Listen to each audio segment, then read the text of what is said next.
হযরত মুসা আলাইহিস সালামকে আল্লাহ পাক বলছেন, মুসা আলাইহিস সালাম আল্লাহ পাককে বলছে, আল্লাহ আমাকে এমন একটা বিশেষ কলমা দেন যে কলমাটা দিয়ে আমি আপনাকে ডাকবো।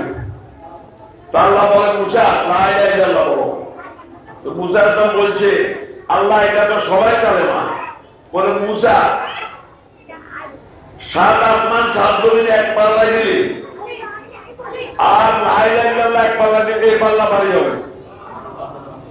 শুকর আদায় করেন, আপনি লা ইলাহা ইল্লাল্লাহ আমাদের ঘরে পয়দা হয়েছেন। আমরা যদি হিন্দু ঘরে পয়দা হয়েছেন, মুশরিকের ঘরে পয়দা হয়েছেন, ইহুদ নাসারা খ্রিস্টান বৌদ্ধ অবস্থিতদের ঘরে আপনি লা ইলাহা ইল্লাল্লাহ বলার সুযোগ পাইতেন না।